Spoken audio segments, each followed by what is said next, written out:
Hello दोस्तों, मैं महेंद्र कुमार स्वागत करता हूं आपका इस वीडियो में। देखिए बच्चों, पिछली वीडियो में हमने प्रश्नावली प्रायिकता को डिटेल से समझा था। इसमें हमने बेसिक बेसिक क्लास 1 और बेसिक क्लास 2 आपके लिए डाल दी। तो बच्चों, पहले आप बेसिक क्लास फर्स्ट और बेसिक क्लास सेकंड दोनों को अच्छे से देख लेंगे। उसमें आपको समझाया गया है कि प्रायिकता क्या है, प्रायिकता होती क्या है, यह प्रश्नावली क्या काम आती है, सारा कुछ वहां पर हमने आपको डिटेल से समझा दिया था। अब सारा हम सीख चुके हैं, प्रायिकता के बारे में समझ चुके हैं। तो अब हम आज की वीडियो में चलते हैं प्रश्नावली की तरफ। तो इसके जो कुछ एग्जाम्पल्स हैं वो आज हम करने वाले हैं। तो सभी एग्जाम्पल जब हमारे कंप्लीट हो जाएंगे तो हम फिर प्रश्नावली के क्वेश्चन आगे आपको अगली वीडियो में जरूर उपलब्ध करवाएंगे। तो देखिए बच्चों, आज जो हमने प्रायिकता इसमें जो क्वेश्चन लिए हैं वो हमने एग्जाम्पल्स लिए हैं, मैंने ऊपर दिखा दिया है। आज की जो वीडियो उसमें से आपको उदाहरण करवाए जाएंगे। तो जिसमें हमारा उदाहरण नंबर 1 है वो हमने बोर्ड पर लिख लिया है आपके सामने। तो देखिए, मैं पढ़ता हूँ क्वेश्चन को। एक चित्त प्राप्त करने की प्रायिकता ज्ञात कीजिए जब एक सिक्के को जब एक सिक्के को एक बार उछाला जाता है। जब एक सिक्के को एक बार उछाला जाता है, हमें क्या ज्ञात करनी है बच्चों, ध्यान से सुनिए। एक चित्त प्राप्त करने की प्रायिकता जब एक सिक्के को एक बार उछाला जाता है, साथ ही एक पट प्राप्त करने की प्रायिकता भी ज्ञात कीजिए। तो कहने का मतलब हमें चित्ताने की और पटाने की दोनों प्रायिकताएं ज्ञात करनी है। तो चलिए हम करते हैं इसको हल। देखिए क्वेश्चन क्या लिखना है आप। एक सिक्के को उछालने उछालने पर एक सिक्के को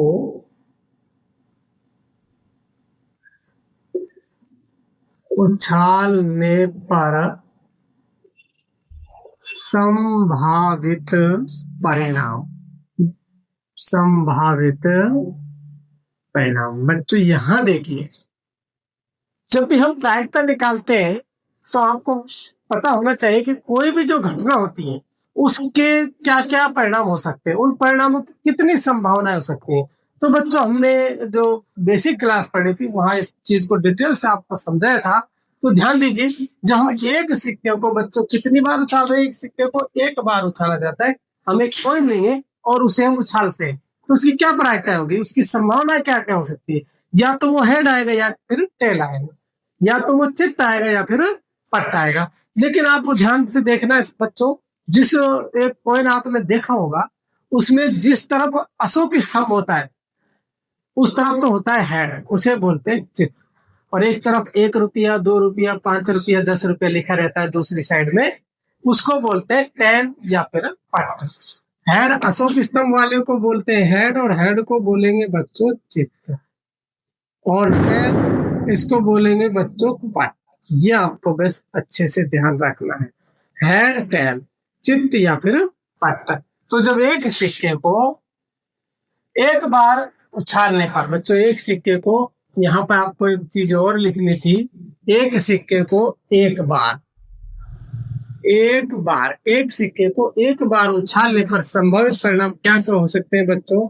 या तो फिर हेड हो सकता है या तो फिर टेल हो सकता है, या तो हेड आएगा या फिर टेल आएगा। तो यही बच्चों हमारे कुल परिणाम कहलाएंगे। ये हमारे कहलाएंगे कुल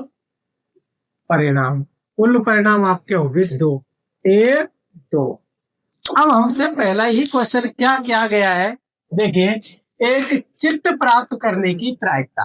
तो बच्चों, हमें प्रायिकता ज्ञात करनी है किसकी, एक चित्त, यानी चित्त आना चाहिए बस।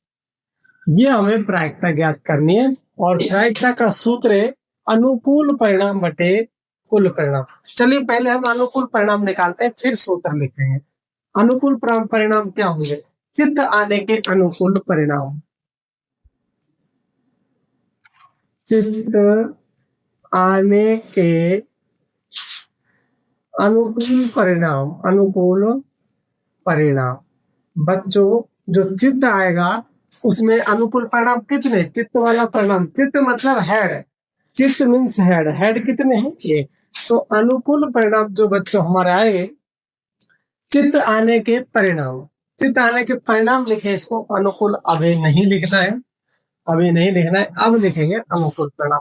यानी चित्त आने के परिणाम, हेड अपने आप में एक है, इसको चलिए थोड़ा सा यहीं से लिख दीजिए। चित्त आने के परिणाम कितने हैं, एक। इसी को बच्चों हम बोलेंगे अनुकूल परिणाम। अनुकूल परिणाम, अनुकूल परिणाम कितना हुआ, एक। ये अपने आप में एक है, ये चित्त आने वाले परिणाम। अब बच्चों हमें प्रायिकता ज्ञात करनी है, किसकी, चित्त आने की। ये हमें प्रायिकता ज्ञात करनी है, तो सूत्र लगा दीजिए, अनुकूल परिणाम बटे में लिख दो कुल परिणाम, अनुकूल परिणाम बटे में कुल परिणाम। तो बच्चों अनुकूल परिणाम तो हमारे पास एक है, और कुल परिणाम हमारे पास कितने हैं, दो। एक आंसर तो बच्चों आपका ये हो जाएगा। चित्त आने का बच्चों एक ही हमारे पास अनुकूल परिणाम है, और साथ ही हमसे क्या कहा गया है, और अगला क्वेश्चन हमसे बोला है साथ ही एक पट प्राप्त करने की प्रायिकता भी किया ज्ञात कीजिए। तो बच्चों पट आने वाले परिणाम लिख लीजिए, पट आने वाले परिणाम, पट आने वाले परिणाम कितने हैं बच्चों, पट एक ही है इसमें, तो पट एक बार ही आ सकता है, तो इसी को हम बोलेंगे अनुकूल परिणाम, इसको बोलेंगे बच्चों अनुकूल परिणाम एक। अब हमें प्रायिकता ज्ञात करनी है, किसकी, पट वाले की, एक पट आना चाहिए बस, इसकी हमें प्रायिकता ज्ञात करनी है। तो इसका सूत्र लगा लेंगे, अनुकूल परिणाम बटे कुल परिणाम, अनुकूल परिणाम बटे कुल परिणाम, यह आपका हो जाएगा इस प्रकार से, अनुकूल परिणाम बटे में कुल परिणाम। तो अनुकूल यानी पट आने के लिए अनुकूल परिणाम कितने हैं, तो एक है। कुल परिणाम तो दो है अपने पास, कुल वाला यही रहेगा, तो ये आपके हो गए कुल परिणाम। तो इस प्रकार से आपका ये क्वेश्चन कंप्लीट हो जाता है बड़े शानदार तरीके से। यदि आप इस प्रकार से क्वेश्चन करते हो तो मैं गारंटी देता हूँ आपका एक भी नंबर यहाँ से नहीं कटेगा। ये पूरा प्रोसेस से, और इतना बड़ा भी नहीं है, बड़े आसान भाषा में आपको समझाया गया है। चलिए अब करते हैं नेक्स्ट एग्जाम्पल। चल देखिए बच्चों, उदाहरण नंबर 2 हमने लिख लिया है। क्वेश्चन क्या कहता है एक बार पढ़ते हैं। देखिए, एक थैले में एक लाल गेंद, एक नीली गेंद और एक पीली गेंद है। एक तो बच्चों कौन सी है, लाल, एक नीली, एक पीली, ठीक है भाई, कोई दिक्कत नहीं। तथा सभी गेंदे एक ही साइज की है, बिल्कुल सारी गेंद एक ही साइज की है। कृतिका बिना थैले के अंदर झांके, कृतिका बिना थैले के अंदर झांके, इसमें से एक गेंद निकालती है। इसकी क्या प्रायिकता है कि वह गेंद पीली होगी, लाल होगी, नीली होगी। ठीक है, कोई दिक्कत नहीं है, चलिए करते हैं इसको। बच्चों जो पहली गेंद है वो देखिए, लाल गेंद कितनी है, लाल गेंद एक है। फिर नीली गेंद, नीली गेंद वो भी एक है, और एक बच गई अंत में पीली, पीली गेंद वह भी एक है। बच्चों कुल गेंद कितनी है, ये देखिए, कुल गेंद जो है अपने पास 3 है, और जो कुल गेंद है, जो टोटल गेंद होती है, उसी को हम बोलेंगे कुल परिणाम। कुल परिणाम हमें मिल गए 3, जो कुल गेंद है वही हमारे कुल परिणाम हो गए। अब देखिए बच्चों, पहला ही क्वेश्चन, क्वेश्चन नंबर पहला क्या कहता है, निकाली गई गेंद पीली होगी, तो पीली गेंद के परिणाम कितने हैं, पीली गेंद के परिणाम। तो बच्चों पीली गेंद तो उसके अंदर एक ही है, पीली गेंद तो उसके परिणाम एक ही होंगे। इसी को बच्चों बोलेंगे अनुकूल परिणाम। क्योंकि बच्चों हमें प्रायिकता निकालनी है पीली गेंद की, प्रायिकता पीली गेंद की निकालनी है, तो पीली गेंद तो उसके अंदर एक ही है ना, तो हमारे अनुकूल जो परिणाम होंगे इन तीन गेंदों में से जो पीली गेंद के सापेक्ष हमारे अनुकूल परिणाम होंगे वो तो बच्चों हमारा एक ही होगा। तो अनुकूल परिणाम एक और कुल परिणाम कितने थे? तीन, यानी तीन कुल गेंद में से एक गेंद पीली है, वो हमारे अनुकूल है। तो चलिए अब हमें प्रायिकता ज्ञात करनी है। पी को प्रायिकता बोलेंगे और पी प्रायिकता किसकी ज्ञात करनी है? पीली गेंद की। पीली गेंद, पीली गेंद, इसकी हमें बच्चों प्रायिकता ज्ञात करनी है। सूत्र लिख लेंगे, अनुकूल परिणाम, अनुकूल परिणाम बटे कुल परिणाम। ये हमारा देखिए बच्चों आंसर हो जाएगा। अनुकूल परिणाम तो एक हो गया और कुल परिणाम हमारे पास हुए तीन। ये आपका इसका फाइनल आंसर हो जाएगा।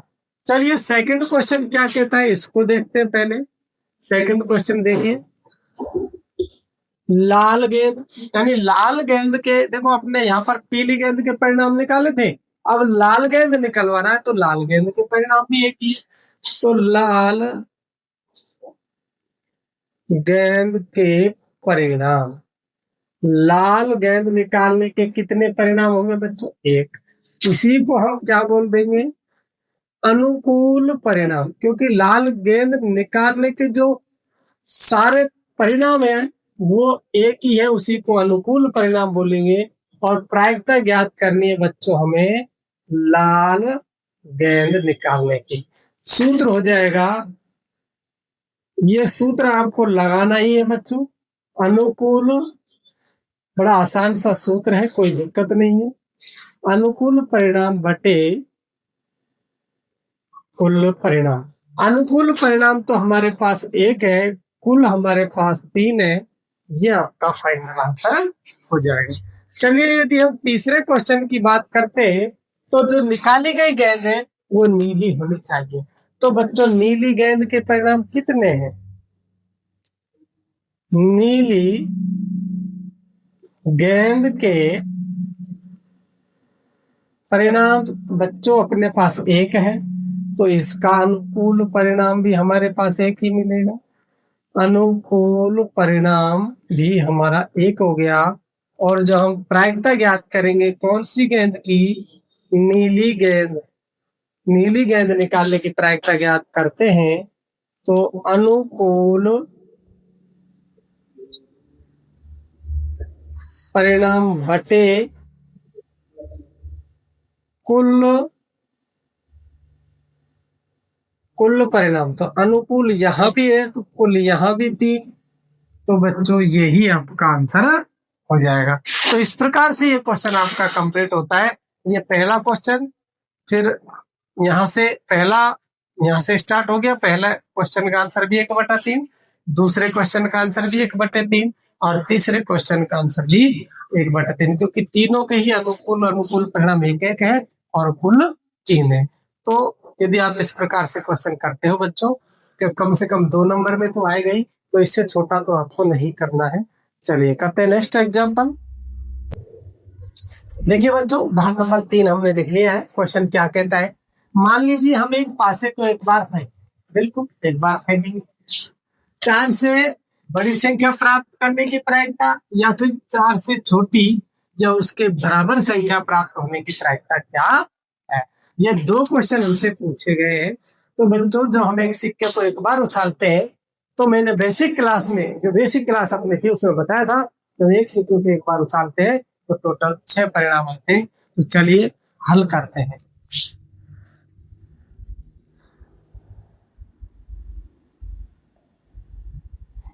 एक सिक्के को एक पासे, एक पासे को एक बार उछालने पर संभावित परिणाम,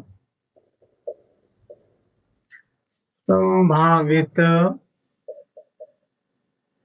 परिणाम।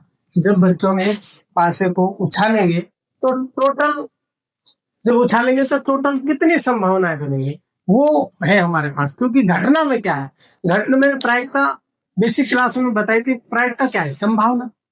संभावना एक होती है प्रायिकता। तो संभावना मतलब संभावित परिणाम कितने होंगे, जब हम एक पासे को उछालेंगे तो टोटल कितनी संभावनाएं बनेंगी, वो उस पर एक आए, दो आए, तीन आए।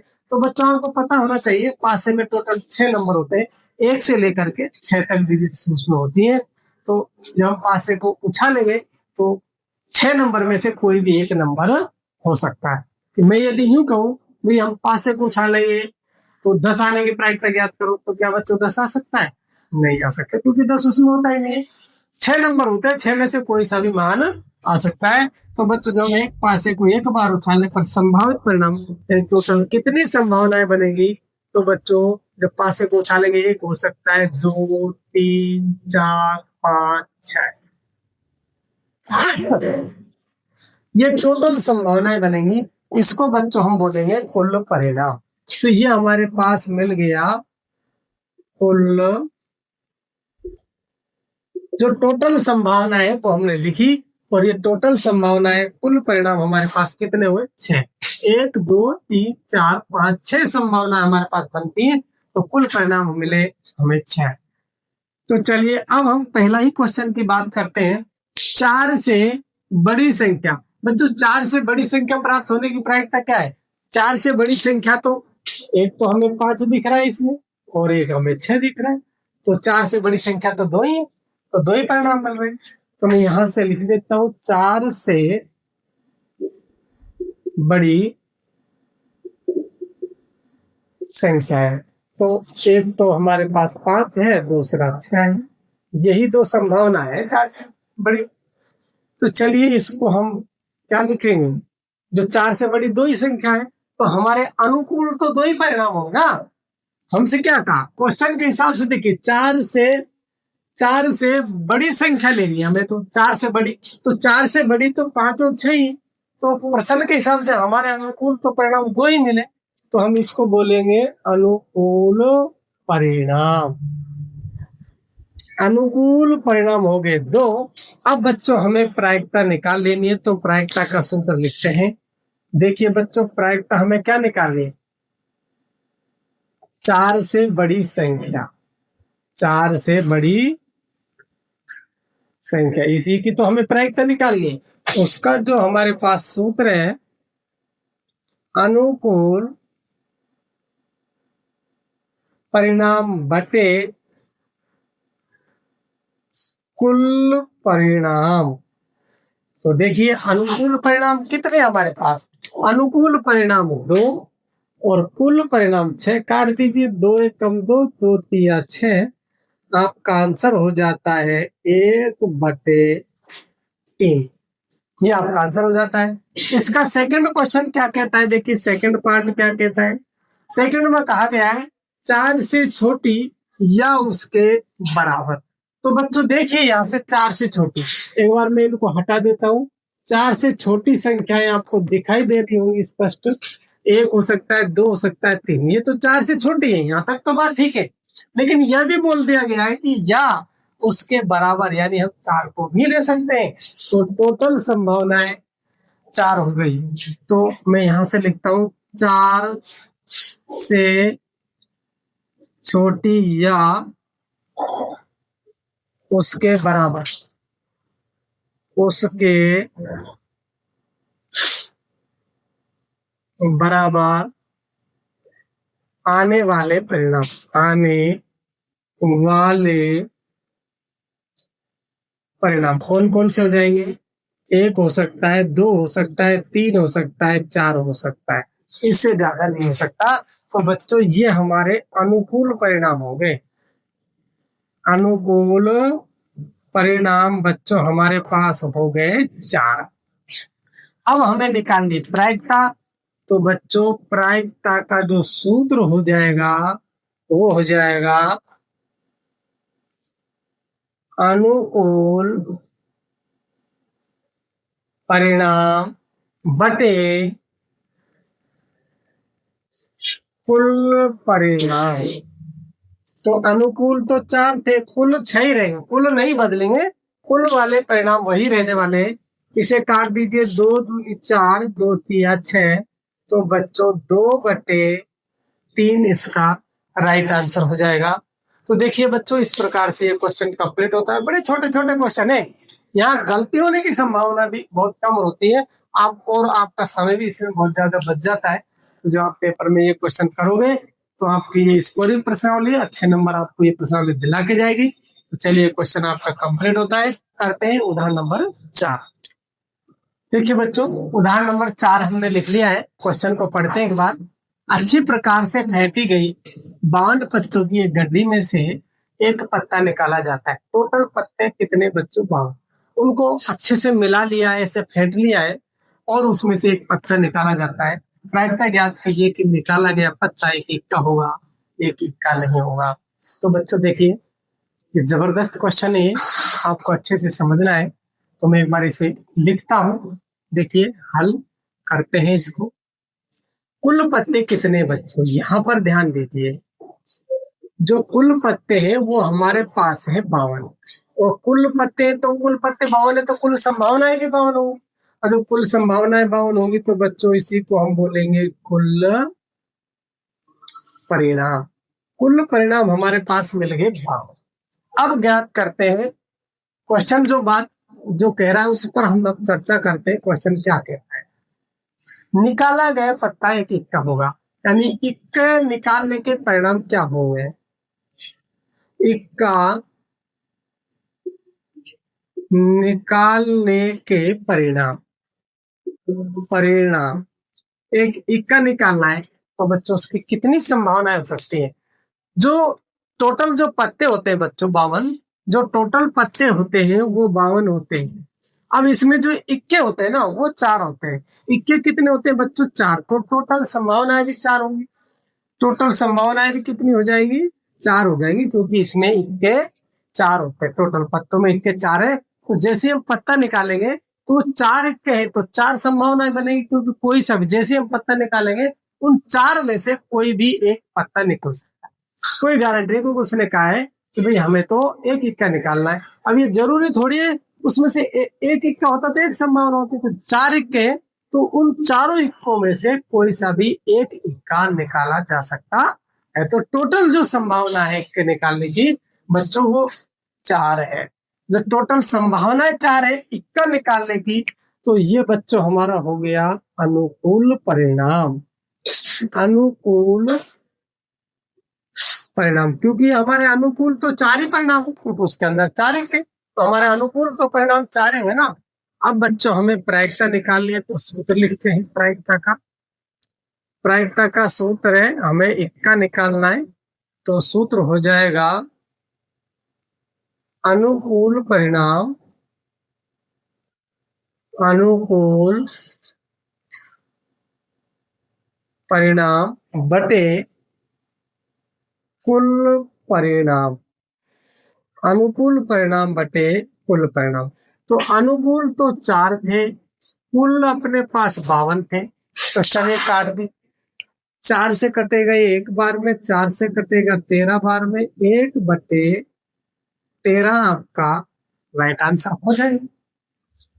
चलिए अब आगे करते हैं। सेकंड क्वेश्चन हमसे क्या कहता है, देखिए, एक इक्का नहीं होगा। हमसे कहा गया है भी निकाला गया पत्ता एक इक्का नहीं होगा। इसका मतलब जब इक्का नहीं होगा तो हमारे अनुकूल परिणाम इक्के वाले तो है ही नहीं, यानी टोटल 52 पत्ते, इनमें से 4 इक्के हमारे काम के नहीं है, तो बचे 48, ये हमारे अनुकूल हो। तो टोटल 52 पत्ते, उनमें से 4 इक्के हटा दो, क्योंकि इक्का तो लेना ही नहीं है। अब 4 इक्के जब आप निकाल दोगे तो 48 पत्ते बचेंगे, ये हमारे अनुकूल परिणाम होते। तो ध्यान दीजिए, इक्का नहीं निकालने वाले परिणाम,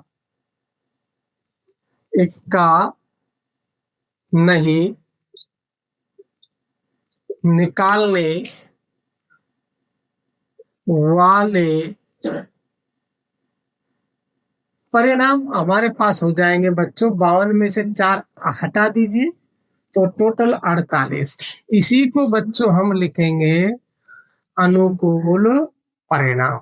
हमारे अनुकूल जो परिणाम है बच्चों वो तो 48 है, क्योंकि क्या हमने हटा दी कि के अलावा तो हम कोई भी पत्ता निकाल सकते हैं ना, तो उसकी संभावना है तो 48 हो गई, तो ये हमारे पास अनुकूल परिणाम हुआ।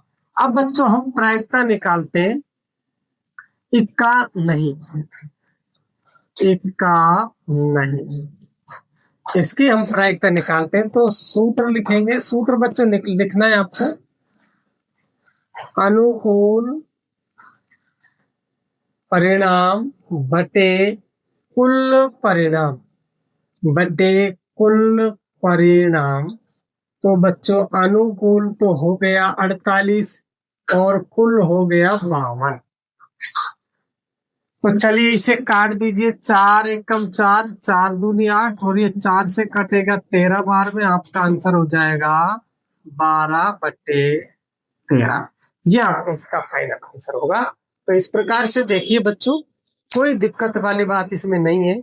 कुछ बच्चे इन पत्तों के बारे में कम ही जानकारी रखते हैं, तो एक बार मैं आपको एक बार समझा देता हूँ ये पत्ते होते क्या चीज, पत्ते क्या चीज होते हैं।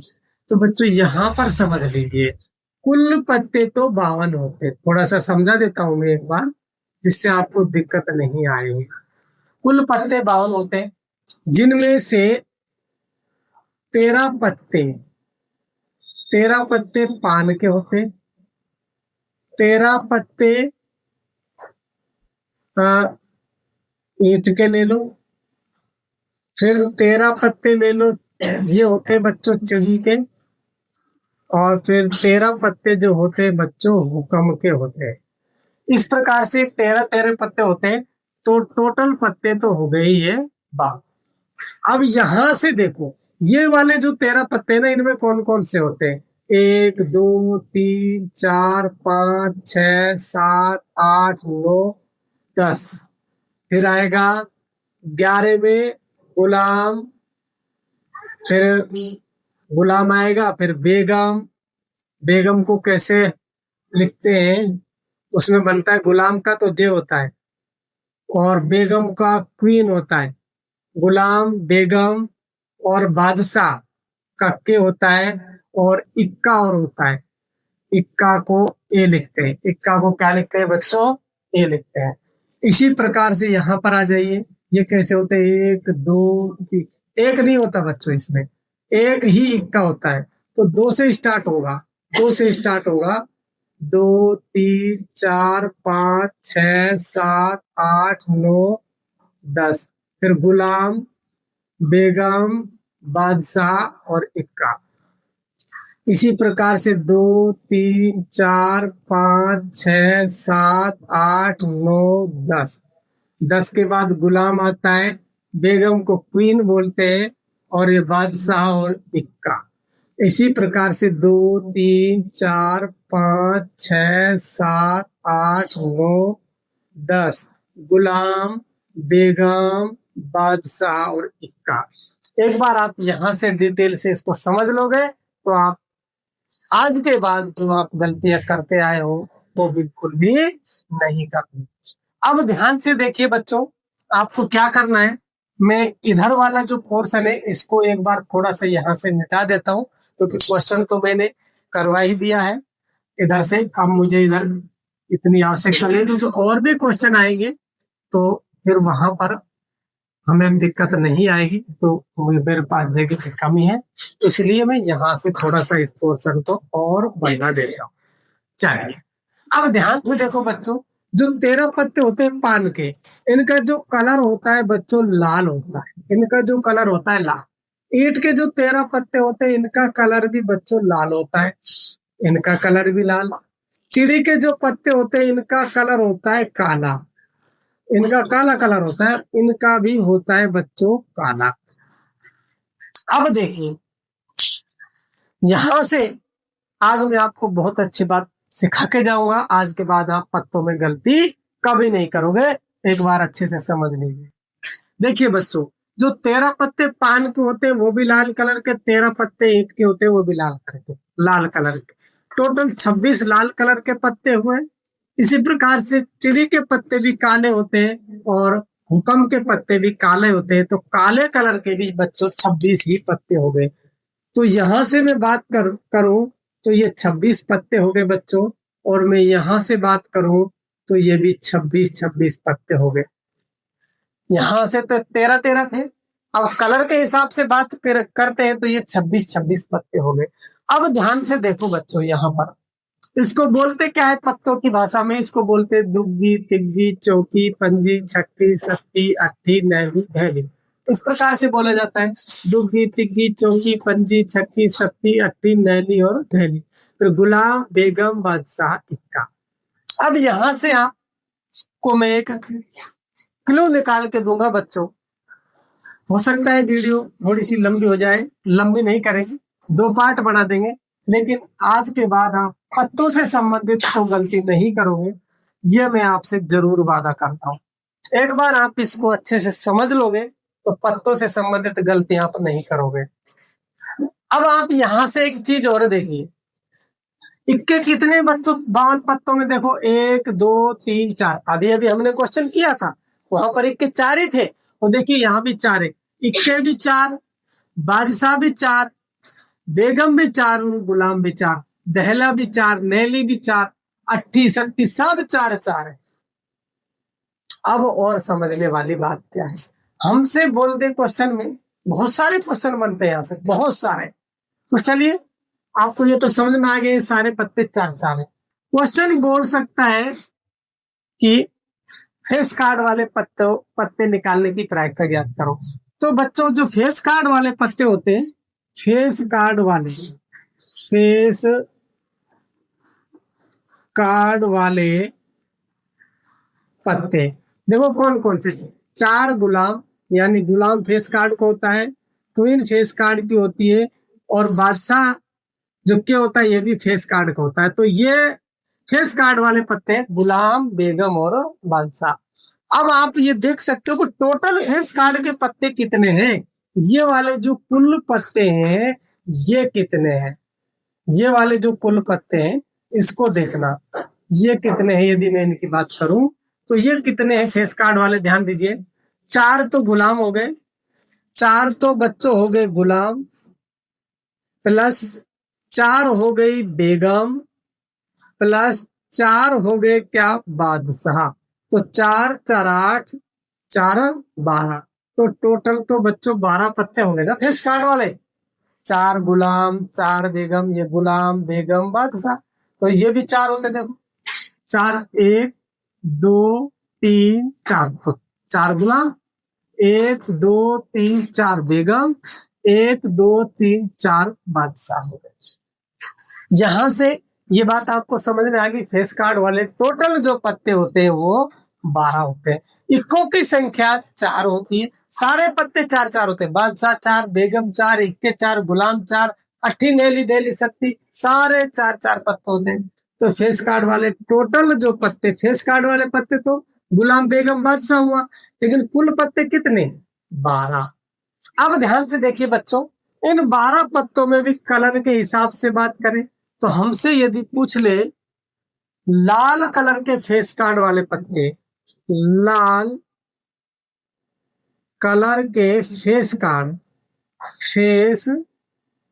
कार्ड वाले पत्ते हमसे यदि पूछ ले रेड कलर वाले, तो वो कितने होंगे बच्चों, ये बस समझने वाली बात है।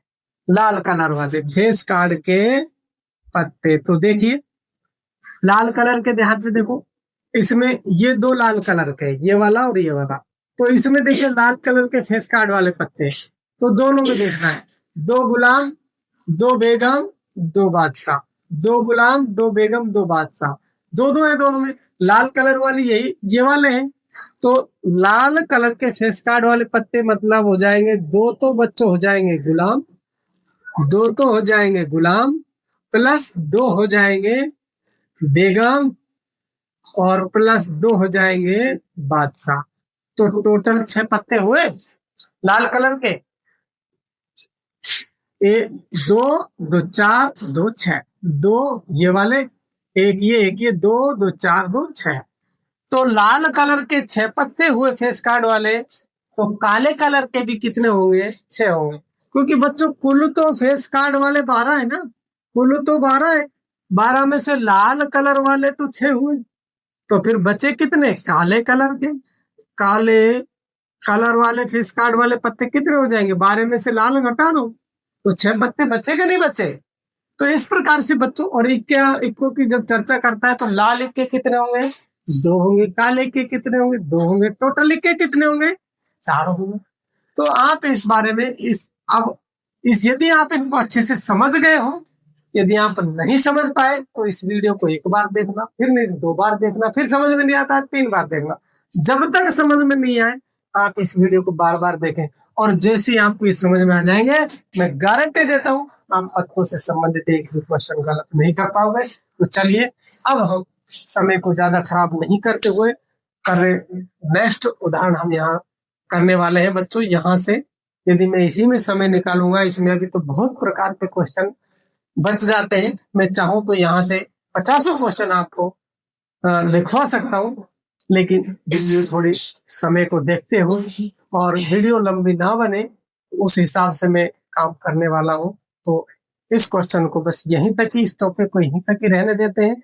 चलिए करते हैं नेक्स्ट उदाहरण नंबर 5।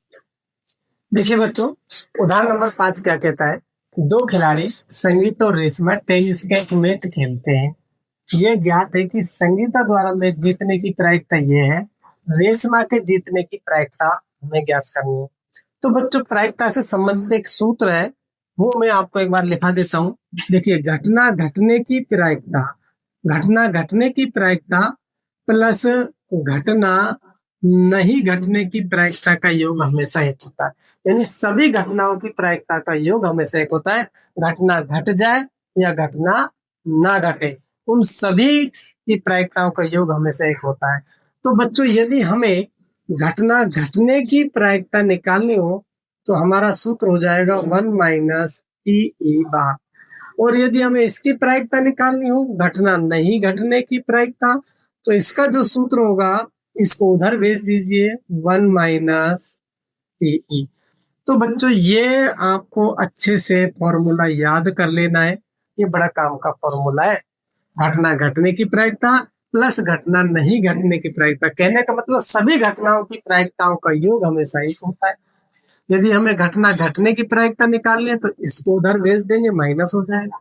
और यदि हमें ये वाला मान चाहिए तो इस वाले उधर भेज देंगे, माइनस हो जाएगा।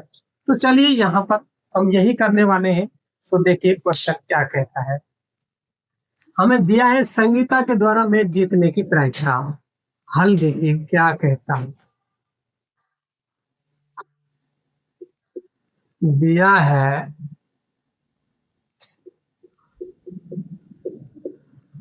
संगीता के मैच जीतने की प्रायिकता, जीतने की प्रायिकता बच्चों हमें ये दे रखी है 0.62। अब हमें रेशमा की के जीतने की प्रायिकता ज्ञात करनी है। तो बच्चों सभी प्रायिकताओं का योग तो एक होता है, तो मैंने आपको बताया था। तो चलिए हम लिखते हैं, ध्यान से देखिए प्रायिकता कौन सी, संगीता के मैच जीतने की प्रायिकता। संगीता के मैच जीतने की प्रायिकता प्लस अगली लड़की है रेशमा, प्रायिकता रेशमा के जीतने की प्रायिकता, इन सभी का योग बच्चों क्या होता है, एक हो जाता है। प्रायिकता संगीता के मैच जीतने की प्रायिकता प्लस रेशमा के मैच जीतने की प्रायिकता, इन सभी घटनाओं का योग क्या हो जाता है, एक हो जाता है। तो बच्चों हमें संगीता वाला मान तो दे ही रखा है ना, संगीता वाला, हमें तो रेशमा के मैच जीतने की प्रायिकता ज्ञात करनी है। तो हमें प्रायिकता ज्ञात करनी है रेशमा का मैच जीतने, रेशमा के जीतने की प्रायिकता, ये हमें बच्चों ज्ञात करनी है। हमारा सूत्र हो जाएगा 1 माइनस प्रायिकता किसकी, संगीता की। 1 माइनस प्रायिकता किसकी लिखेंगे, संगीता की। तो इसमें रेशमा के जीतने की प्रायिकता हो जाएगी क्या, 1 माइनस संगीता के मैच जीतने की प्रायिकता कितनी है बच्चों, 0.62। और यदि मैं जब इसे घटा देता हूं तो आपका जो आंसर आएगा 0.38, आपका कंप्लीट आंसर हो जाएगा। और बच्चों देखिए, इसको दूसरे प्रकार से भी हम कर सकते हैं। ये तो आपका पहला तरीका था, आप इसे भी दूसरे तरीके से भी आपको बता देता हूँ। दूसरा तरीका भी देखते हैं। दूसरा तरीका, दूसरा तरीका में क्या कहता है, क्या कहते हैं हम, इस फॉर्मूले को यूज करेंगे। ये फॉर्मूला और ये फॉर्मूला सेम ही है। तो चलिए, हमें क्या दे रखा है, संगीता के मैच जीतने की प्रायिकता। कहने का मतलब हमें पीई दे रखा है, घटना घटने की प्रायिकता दे रखी है। हमें दे रखा है बच्चों पीई। पीई की जगह आप ई की जगह संगीता एस लिख सकते हो। पीई की जगह यहाँ पर नाम संगीता का एस से डिनोट कर सकते हो। और ये मान दे रखा है 0.62। अब ध्यान से देखो, ये तो संगीता के मैच जीतने की प्रायिकता ना, हमें रेशमा के जीतने की प्रायिकता ज्ञात करनी है। इसका मतलब ये होगा, रेशमा के जीतने की प्रायिकता वही होगी जो संगीता के हारने की प्रायिकता होगी। रेशमा के जीतने की प्रायिकता वही होगी जो रेशमा के जीतने की प्रायिकता वही होगी जो संगीता की हारने की प्रायिकता होगी। तो मैं यहाँ पर लिख देता हूँ, रेशमा के जीतने की प्रायिकता बराबर हो जाएगी संगीता के हारने की प्रायिकता। यहाँ हम लिख सकते हैं, रेशमा के जीतने जीतने की जो प्रायिकता है बच्चों, वो संगीता के हारने की प्रायिकता के बराबर हो जाएगी। बराबर होगी संगीता के हारने की प्रायिकता। हारने की प्रायिकता ये हो जाएगी। तो रेशमा के जीतने की प्रायिकता बच्चों संगीता के हारने की प्रायिकता हो जाएगी। तो चलिए, प्रायिकता, तो ध्यान से देखो, आप एस लिख लो, नहीं तो ई बढ़िया रहेगा। अब मैंने सूत्र में ई लिखा है तो ई लिख लीजिए। और संगीता के हारने की जो प्रायिकता होगी बच्चों, वो हम पीई बार से डिनोट कर देते हैं। तो चलिए, हमारा जो सूत्र हो जाएगा वो हो जाएगा पीई बार बराबर 1 माइनस पीई। आप ऐसे लिख सकते हो, कोई दिक्कत नहीं है। जो रेशमा कौन सी घटना को जीतेगी, जिसको संगीता हार जाएगी। संगीता के जीतने की तो ये है, सारी घटनाओं को संगीता थोड़ी जीती है, सारे मैच को संगीता थोड़ी जीती है।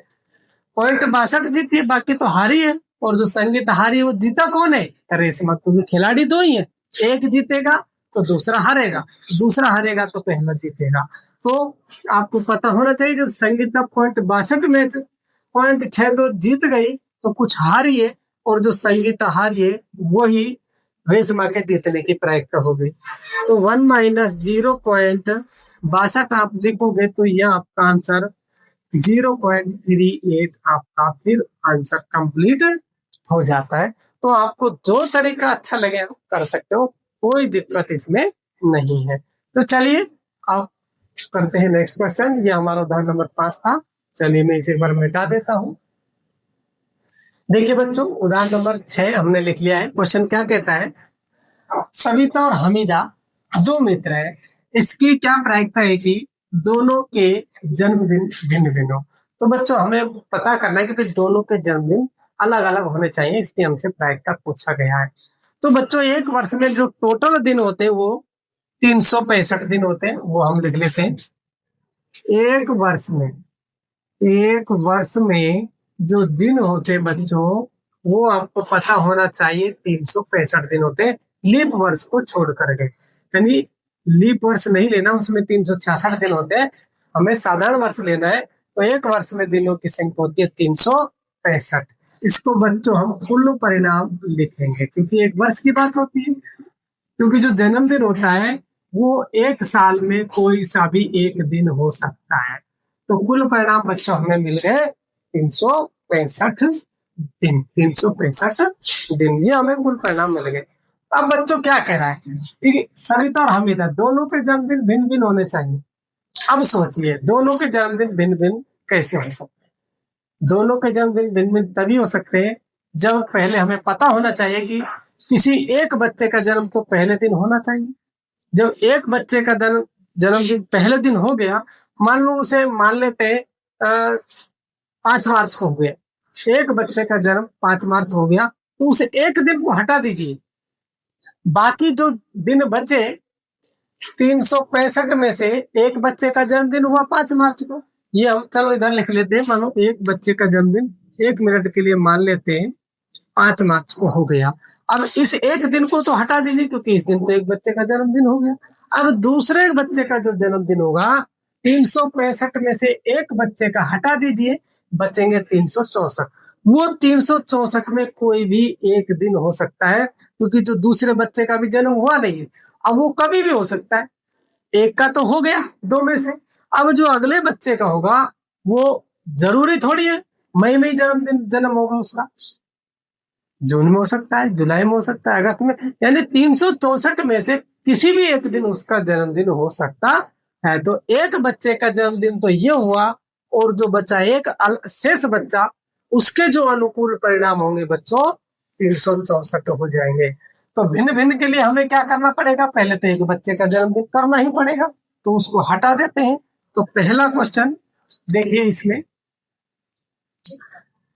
जन्मदिन भिन्न भिन्न के अनुकूल परिणाम क्या होंगे। जन्मदिन भिन्न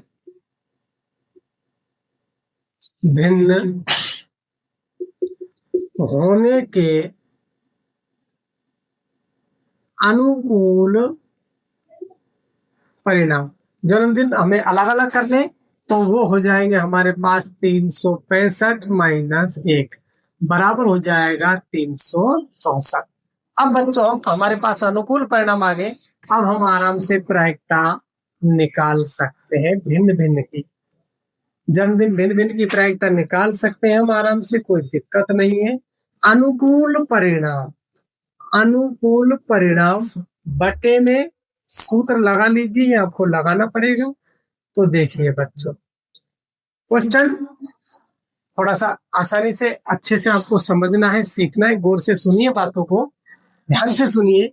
जन्मदिन भिन्न भिन्न होना चाहिए, तो एक बच्चे का तो हटा ही दी, अब तो दिक्कत ही नहीं है। हमारे पास तो अनुकूल परिणाम अब कितने बचे 364, और कुल परिणाम कितने 365। ये आपकी प्रायिकता हो जाएगी। इस प्रायिकता से दोनों के जन्मदिन भिन्न भिन्न हो जाएंगे। एक बच्चे का जन्मदिन इसमें से कोई भी एक दिन हो सकता है, और पहले बच्चे का मान लो 5 मार्च को हो गया, वो हमने बाहर निकाल दिया। तो ये भिन्न भिन्न जन्मदिन होने की प्रायिकता हो गई। दूसरा क्वेश्चन जो हमसे कह रहा है का जन्मदिन एक ही दिन हो। जन्मदिन एक ही दिन हो, ये ध्यान दीजिए बच्चों, इसमें ध्यान से देखो। अब कोई संभावना नहीं बने दोनों का जन्मदिन एक ही दिन हो, उसके लिए तो इस बच्चे को भी 5 मार्च को ही पैदा होना पड़ेगा, तभी हो सकता है दोनों का जन्मदिन एक दिन। इस बच्चे को भी 5 मार्च को ही पैदा होना पड़ेगा, तो जन्मदिन एक ही दिन हो सकता है। इसके अलावा तो हमें और कोई संभावना नहीं दिख रही। तो दोनों का जन्मदिन एक ही दिन हो, उसके लिए हमारे पास बच्चों अनुकूल परिणाम हो जाएगा एक। और यदि अब हम यहाँ से प्रायिकता की बात करते हैं तो सूत्र बनेगा अनुकूल परिणाम बटे कुल परिणाम। अनुकूल परिणाम बटे कुल परिणाम, यानी कि 1/365, कुल परिणाम वही रहने वाले हैं। तो इस प्रकार से ये आपका बहुत ही जबरदस्त क्वेश्चन था, आप इस प्रकार से इसको कर सकते हो। चलिए करते हैं नेक्स्ट क्वेश्चन, उदाहरण नंबर 7। देखिए बच्चों, उदाहरण नंबर 7 हमने लिख लिया है। एक स्कूल की कक्षा 10 में 40 विद्यार्थी हैं। कक्षा 10 से टोटल विद्यार्थी 40 हैं, जिनमें से 25 तो लड़कियां हैं और 15 लड़के हैं। कक्षा विद्यार्थी का चयन करना है। कक्षा विद्यार्थी मतलब मॉनिटर जो होता है, कक्षा का जो प्रतिनिधि होता है, उसके बारे में कहा गया है कि कक्षा मॉनिटर का चयन करना है। वह प्रत्येक विद्यार्थी के नाम पर एक अलग कार्ड रखती है। वो छोटे छोटे कार्ड लेती है और उस पर प्रत्येक विद्यार्थी का नाम लिख देती है, और कार्ड एक जैसे होने चाहिए। फिर वह कार्ड को एक थैले में रख देती है, सारे कार्डों पर 40 बच्चों के नाम लिख देती है, और उन सभी कार्डों को फोल्ड करके थैले के अंदर डाल देती है और उन्हें अच्छी तरह से मिलाती है। फिर वह थैले में से एक कार्ड निकालती है। क्या प्रायिकता है कि कार्ड पर लिखा नाम लड़की का नाम है या फिर लड़के का नाम? तो चलिए बच्चों हल करते हैं। पहले तो लिखते हैं कुल विद्यार्थी। बड़ा आसान सा क्वेश्चन है, देखने में बहुत बड़ा है लेकिन आंसर बड़ा छोटा सा है इसका। देखिए क्वेश्चन बड़ा छोटा है, कोई दिक्कत नहीं है। देखिए यहाँ पर क्या है बच्चों, कुल विद्यार्थी। कुल विद्यार्थी बच्चों हमारे पास 40 है, तो ये हमारा बन जाएगा कुल परिणाम। जहां तक तो किसी बच्चे को कोई दिक्कत नहीं होनी चाहिए। कुल बच्चे, कुल विद्यार्थी 40, तो कुल परिणाम 40 हुआ। अब ध्यान से देखिए, अब जो कार्ड निकाला गया है तो लड़की का नाम है, यानी कि लड़की का नाम निकालने की कितनी संभावना हो सकती है? तो लड़कियां 25 है बच्चों, तो लड़कियां 25 है, तो लड़की का नाम होने की जो संभावना है टोटल है वो तो 25 है, और लड़के का नाम है तो लड़के की संभावना कितनी है? 15 है। तो लड़की का नाम यानी निकाला गया पत्ता, निकाला गया पत्ता लड़की का है, लड़की का है। इसकी जो संभावना है बच्चों वो हो जाएंगी कितनी? 25। निकाला गया पत्ता, पत्ते पर लड़की का नाम है, निकाला गया पत्ते पर लड़की का नाम है। ये देखो पत्ते पर लड़की का नाम है, वो कितनी निकाले गए पत्ते पर लड़की का नाम होने की संभावना लिखिए। निकाला गया पत्ते पर लड़की का नाम होने की संभावना, नाम होने के परिणाम लिख लो, कोई दिक्कत नहीं। जो निकाला गया पत्ता है उस पर लड़की का नाम होना, लड़की का नाम होने के परिणाम कितने हैं बच्चों? वो हमारे पास 25 है। निकाला गया पत्ते पर लड़की का नाम होने के परिणाम 25 है। ये हमारे बच्चों हो जाएंगे अनुकूल परिणाम। अनुकूल परिणाम, क्योंकि हमारे अनुकूल तो 25 कार्ड ही ऐसे है, लड़की होने के हमारे अनुकूल तो 25 कार्ड ही ऐसे हैं बच्चों जिन पर लड़कियों का नाम लिखा हुआ है। तो ये हमारे अनुकूल परिणाम हुए। तो चलिए इसकी यदि हम प्रायिकता निकालते हैं तो बच्चों ये हो जाएगा अनुकूल परिणाम बटे कुल परिणाम। अनुकूल परिणाम बटे कुल परिणाम। अनुकूल हो गए 25, कुल हो गए 40, 25 5 अट्ठे 40। इसकी प्रायिकता बच्चों 5/8 हो जाती है। तो ये आपका बच्चों पहला क्वेश्चन हो जाता है। अब मैं सेकंड क्वेश्चन की बात करता हूं, तो लड़के होने के परिणाम, लड़के होने के परिणाम, यानी कार्ड पर लड़के का नाम होने के परिणाम कितने होंगे? या लड़के होने लिख दो या लड़के का नाम होने के परिणाम लिख दो, कोई दिक्कत नहीं है। लड़के का नाम होने के परिणाम, तो बच्चों लड़के के नाम होने के कितने परिणाम हो सकते हैं? 15 परिणाम हो सकते हैं। 15 परिणाम ही ऐसे हैं जिन कार्डों पर लड़के का नाम हो सकता है। तो इसको बोलेंगे बच्चों हम अनुकूल परिणाम। ये हमारे अनुकूल परिणाम हो गए 15। इसकी जब हम प्रायिकता निकालेंगे बच्चों तो सूत्र आपको लगा देना है, अनुकूल परिणाम